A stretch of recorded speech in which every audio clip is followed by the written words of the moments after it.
कुछ और general terms को पढ़ने जा रहे हैं, जिसमें सबसे पहली जो टर्म है वो आपके पास है मोमेंटम। मोमेंटम क्या है? मोमेंटम की अगर हम डेफिनेशन देखें तो हम ये कहते हैं momentum is the physical quantity which determines how easy और difficult to stop a moving body. Momentum क्या है? मोमेंटम ऐसा फैक्टर है जो आपको बताता है किसी भी बॉडी को रोकना या उसे मूव कराना कितना मुश्किल है या कितना आसान है।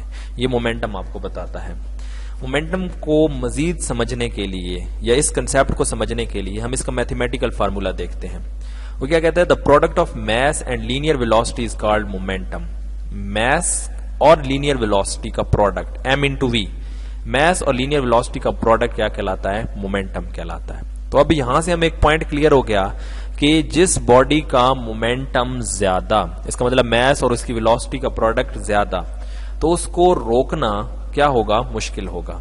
जिस बॉडी का मोमेंटम ज्यादा, उसको हमारे लिए रोकना क्या हो जाएगा? मुश्किल हो जाएगा, क्योंकि उसके अंदर क्वांटिटी ऑफ मोशन ज्यादा है। Momentum is also called the quantity of motion, यानी एक डेफिनेशन ये है, product of mass and velocity is called momentum.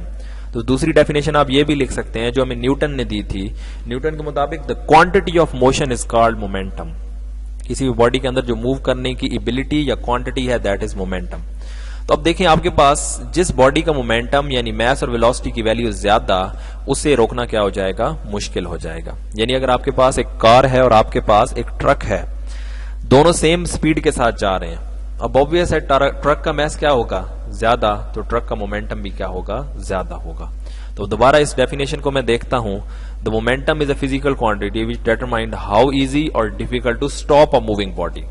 तो मूविंग बॉडी को स्टॉप करना उसको आसान है या मुश्किल, वो मोमेंटम डिफाइन करता है। अगर बॉडी मैसिव है और उसकी स्पीड ज्यादा है, तो उसको रोकना क्या हो जाएगा? मुश्किल हो जाएगा, क्योंकि मोमेंटम क्या है? ज्यादा। तो बेटा याद रखिएगा, मोमेंटम क्या है? ये मूविंग बॉडी के ऊपर सिर्फ एप्लीकेबल है और ये डिफाइन करता है, ये क्वांटिटी ऑफ मोशन को डिफाइन करता है और ये डिफाइन करता है किसी बॉडी को रोकना कितना मुश्किल है या आसान है। अब हमने यहां पर लिखा हुआ है, इसके ऊपर एरो हेड्स लगाए हुए, इसका मतलब मोमेंटम कौन सी क्वांटिटी है? Vector quantity. तो momentum is a vector quantity, तो इसकी डायरेक्शन होगी, इसकी डायरेक्शन सेम वही होगी जो वेलोसिटी की डायरेक्शन में है। यूनिट की बात करें तो केजी की जगह आ गया, मैस की जगह आ गया, सॉरी केजी, वेलोसिटी की जगह आ गया मीटर पर सेकेंड, तो केजी मीटर पर second is its unit, that is SI unit. एक और यूनिट होता है न्यूटन सेकेंड, एक और यूनिट भी यूज किया जाता है इसके लिए, वो न्यूटन सेकेंड है। वो कैसे है? अब देखिए ना, इसको हम प्रूव करते हैं। किलोग्राम मीटर पर सेकेंड है, मैंने क्या किया? सेकेंड से मल्टीप्लाई भी कर दिया और डिवाइड भी कर दिया। किलोग्राम मीटर पर second into second over second, तो जो सेकंड नीचे है वो सेकंड स्क्वायर बन जाएगा, तो ये बन जाएगा kilogram metre per second square. और kilogram metre per second square किसकी इक्वल है? न्यूटन, और साथ आ गया सेकंड, तो न्यूटन सेकंड भी इसका यूनिट है। डायमेंशन की बात करें तो केजी की जगह आ गया कैपिटल एम, जी आपके पास केजी की जगह आ गया एम, एम की जगह आ गया कैपिटल एल, टाइम की जगह आ गया time -1 with in square brackets, तो ये मोमेंटम की डायमेंशन है। नेक्स्ट बहुत इंपॉर्टेंट कंसेप्ट है, न्यूटन सेकंड लॉ को और मोमेंटम को हम रिलेट कर रहे हैं। न्यूटन सेकंड लॉ और मोमेंटम को रिलेट कर रहे हैं। यहां पे बेटा क्वेश्चन लिखे ले, बहुत इंपॉर्टेंट क्वेश्चन है जी। क्वेश्चन आपसे पूछा जा सकता है, state and proof Newton second law in terms of momentum. State and proof Newton second law in terms of momentum, यानी आपने न्यूटन सेकंड लॉ को मोमेंटम की फॉर्म में एक्सप्लेन करना है। अब इसकी तरफ मैं आता हूं, इसकी तरफ आने स्टेटमेंट की तरफ मैं आता हूं। स्टेटमेंट की तरफ आने से पहले हम इसका प्रूफ देखते हैं। प्रूफ में मैं कहता हूं ये मेरे पास एक बॉडी है जिसका मैस है जी m, ये मेरे पास एक बॉडी है जिसका मैस है m, यहां पर मौजूद है इनिशियल वेलोसिटी है vi। मैं इसके ऊपर एक फोर्स अप्लाई करता हूं, ये मैंने एक फोर्स F अप्लाई की। इस फोर्स के नतीजे में ये बॉडी क्या करता है? मूव करता हुआ एक पोजीशन से दूसरी पोजीशन तक पहुंचता है, डिस्प्लेसमेंट कवर किया d, और यहां पर इसकी पहुंच के फाइनल वेलोसिटी क्या हो चुकी है? vf। तो इनिशियली आपके पास यही लिखा हुआ है, consider a body having mass m moving with initial velocity vi, उसके ऊपर फोर्स अप्लाई की, इस फोर्स के नतीजे में वो डिस्प्लेसमेंट कवर करता है d और फाइनल वेलोसिटी हो जाती है vf। तो जब आपने इसके ऊपर फोर्स लगाई तो न्यूटन सेकंड लॉ कहता है एक्सेलरेशन प्रोड्यूस हुआ। कितना एक्सेलरेशन प्रोड्यूस हुआ? a is equal to vf del v over dt, del v over del t। Rate of change of velocity is called acceleration. तो Vf minus Vi change in velocity, और कितने देर के लिए force लगी थी, t के लिए, तो ये वैल्यू पुट कर दी। न्यूटन सेकंड लॉ के मुताबिक F is equal to m में, तो A किसकी इक्वल होगा, F ओवर m। तो ये इक्वेशन 1 है, A is equal to Vf minus Vi over t, और सेकंड में A इक्वल टू आ गया F ओवर m। दोनों इक्वेशंस को कंपेयर करें तो F over m is equal to Vf minus Vi over t। तो यहां से m दूसरी साइड पे मल्टीप्लाई होगा, F is equal to mvf minus mvi over t। mvf आ गया फाइनल मोमेंटम, mvi आ गया इनिशियल मोमेंटम।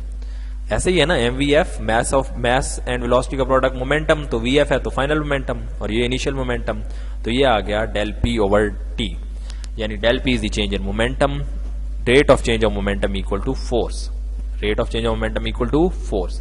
यही बेटा प्रूव भी हो गया, और यही इसकी स्टेटमेंट है, time rate of change of momentum of body is equal to applied force.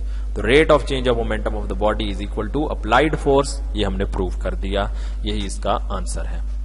अच्छा, अब यहां पर ना एक चीज, आप जब इसका प्रूव जहां पर आपकी बुक में किया हुआ है, उसके नीचे एक छोटा सा पैराग्राफ गिवन है। वो पैराग्राफ इंटेंशनली नहीं मैंने यहां पर ऐड नहीं किया, क्यों, उसको आप पढ़ेंगे अभी, और अभी पढ़ने के बाद उसको आप मुझसे डिस्कस करेंगे, अगर समझ नहीं आता तो ठीक होगी बात। उसमें यहां पर बताया गया है कि ये जो है, ये स्टेटमेंट फोर्स की, ये मोर जनरलाइज्ड है as compare to F is equal to m में। क्यों जनरलाइज्ड है, ये आपने वो पैराग्राफ पढ़ के मुझे अभी आंसर करना है और मुझे बताना है, ठीक है। नेक्स्ट एक क्वांटिटी है, एक कंसेप्ट है इंपल्स का। इंपल्स नाम से ही जाहिर है कि बड़ी एक क्विक रिस्पॉन्स को हम कह सकते हैं, ये क्वांटिटी है जो क्विक रिस्पॉन्स को शो करती है। तो इंपल्स क्या है, इंपल्स ये है when a large force act on a body for short interval of time, when a large force act on a body for short interval of time, force की magnitude ज्यादा लेकिन स्मॉल टाइम के लिए apply हो, तो उस force का और टाइम का प्रोडक्ट कहलाता है इंपल्स। तो इंपल्स को सिंपली मैं कह सकता हूं product of force and time, product of force and time, force which acts for long, which has a large magnitude, which has a huge magnitude and act for short interval of time, तो इन दोनों का product क्या कहलाता है, impulse कहलाता है। इस force को हम इंपल्सिव फोर्स भी कहते हैं।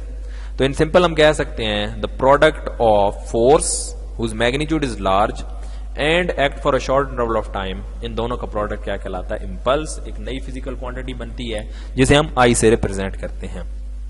अब बेटा एग्जांपल लेते हैं, आपने अक्सर क्रिकेट देखी होगी, जब बैट्समैन बॉल को हिट करता है फॉर अ सिक्सर, तो बॉल जाके बैट से very short interval of time के लिए टच होती है, लेकिन जो बैट्समैन फोर्स लगा रहा होता है उसकी मैग्नीट्यूड क्या होती है, ज्यादा होती है। तो इन दोनों का प्रोडक्ट, वो जो उसने फोर्स लगाई उस बॉल के ऊपर, that will create impulse in the ball. It's a vector quantity, obvious है, तो इसकी डायरेक्शन किसके अलोंग होगी, फोर्स के अलोंग होगी। यूनिट्स की बात करें तो फोर्स की जगह आ गया न्यूटन, टाइम की जगह सेकंड, और न्यूटन सेकंड अभी हमने प्रूव किया था किसकी इक्वल है, किलोग्राम मीटर पर सेकंड के। तो इसको हम ये भी कह सकते हैं कि ये किसकी इक्वल है, kilogram metre per second. Dimension आ गई mLT इनवर्स। अब जैसे अभी हमने पढ़ा था Newton second law in terms of momentum, तो F is equal to mvf minus mvi over t। तो t दूसरी साइड पे जब मल्टीप्लाई हो गया तो F क्रॉस t किसकी इक्वल आ गया, mvf minus mvi। This F cross t is equal to I equal to pf minus pi, यानी चेंज इन मोमेंटम। तो इंपल्स बेसिकली किसकी इक्वल होती है, चेंज इन मोमेंटम के। अब यहां से बेटा एक एमसीक्यूज आता है कि rate of change of momentum, तो वो किसकी इक्वल होगा, rate of change of momentum is equal to force. But अगर वो सिर्फ कहता है change in momentum is equal to, तो change in momentum is equal to